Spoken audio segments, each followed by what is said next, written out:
water,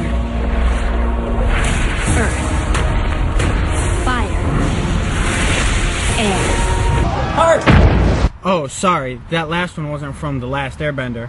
That one was from the ThatGuyWithTheGlasses.com live-action adaptation of Captain Planet. Welcome to the Man in Black Reviews, where I, the Man in Black, review movies, books, and comics. Don't get flashed on your way out.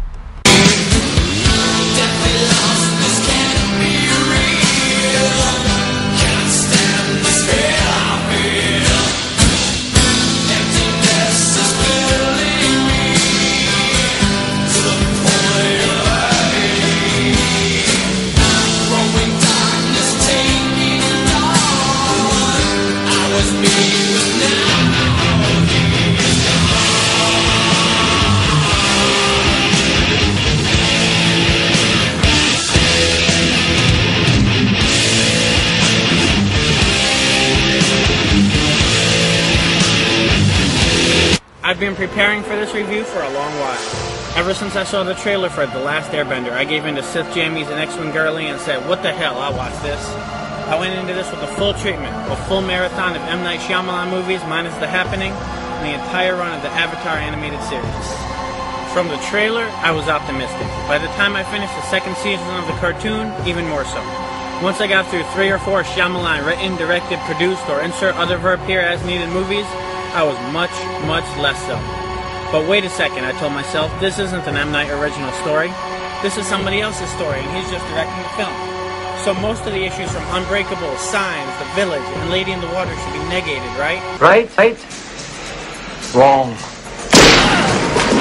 Before I get to that, though, let me get past this one point that seems to be killing everybody about this film. The casting. Is it really as racist as everybody says it is? Yes. And no. Yes, the enemies are all dark-skinned, Indian, Arabic, or similar complexioned characters. Yes, the main characters are all Caucasian and about as pale as Casper, the friendly ghost. Yes, the supporting characters are all of the other shades, including ridiculous caricatures of Chinese, and the flailing, meow sense.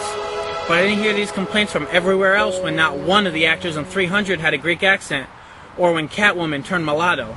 The fact of the matter is, movies generally stick to what the movie makers know.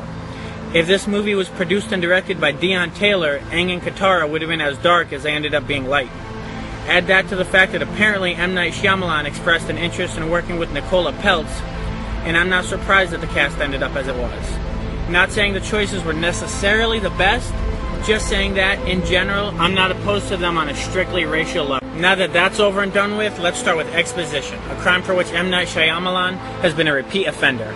There was a degree of this in his early films, but from Signs on, the sheer ratio of exposition to plot action has grown overwhelmingly. In fact, it's over 9,000! The Last Airbender surpasses even Lady in the Water's ridiculous amount of exposition, this time going so far as having an opening crawl read to us.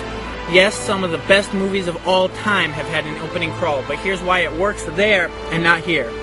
First off, when Star Wars did it, it was original.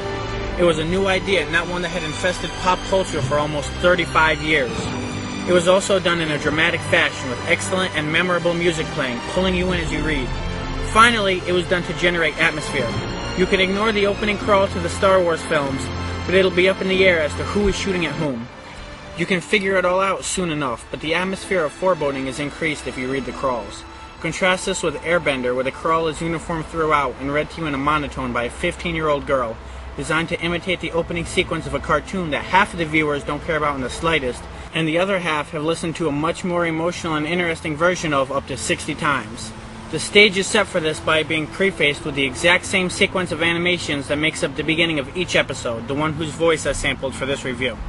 From the get-go, we have already seen much more exposition than action. As we meet Katara and Sokka, or Sokka as the film likes to refer to him, they tell us some more about themselves. That's pretty much the point of Katara and Sokka in this film. They alternate telling us what has happened or should have happened. Sokka tells us about a vision Aang had that would have been cool to see. If only it was possible to show this on film. He also told us that they had started a rebellion at some point on their journey. He also exposits that every time Katara waterbends, he gets wet. Katara alternately explains to us that Sokka hits it off well with the daughter of the king of the Northern Water Tribe, which helps us to understand why the king expects Sokka to risk his life to protect her. when they haven't so much as looked in one another's direction for the entire film. In fact, Princess Yue's name is only mentioned once, and that's right around the end of her character's usefulness. There's really only one thing about this character that really stands out in this film. Well, two things, but the cinema snob caught the other one, not me. Our people are dying, Senator. Yup, Yue just quoted Padme Amidala from The Phantom Menace. Normally when an acclaimed, and I use the word loosely in this case, director makes comments about being inspired by Star Wars, they're talking about the good films. The Star Wars prequel similarities don't end there. Ignoring the Palpatine-esque use of Ozai, who, by the way, is really, really ineffectual here, and would have been much better if Shyamalan had ever watched The Empire Strikes Back. Dev Patel seems to have learned to act by closely studying Hayden Christensen's performance as Anakin Skywalker. He seems to channel Skywalker in every scene. When he's growling angstily about how life is not fair. He's overly critical. He never listens. The Jedi turned against me. Don't you turn against me? When he's wearing a black tunic or hood to stroll menacingly.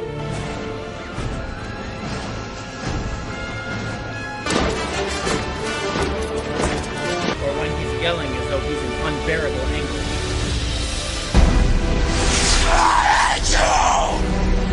They're like animals, and I slaughtered them like animals.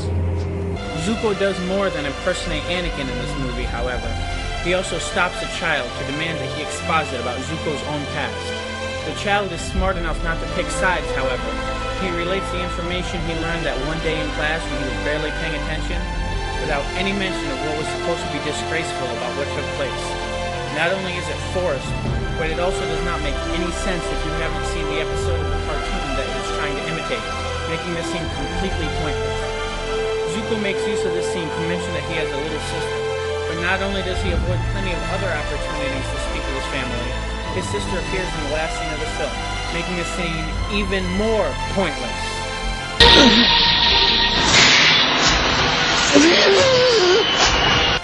Apart from the acting / character direction and the exposition, there's one more issue I have with Zuko. He suffers the most from the rushed pace of this movie. By the time the third film comes around, I'm assuming we're supposed to identify with him, relate to him. That doesn't work for a character we barely see, who is brimming with rage and anger in the shadows for the entire film. Seriously, who felt bad for Anakin Skywalker when his wife left him? You turned her against me!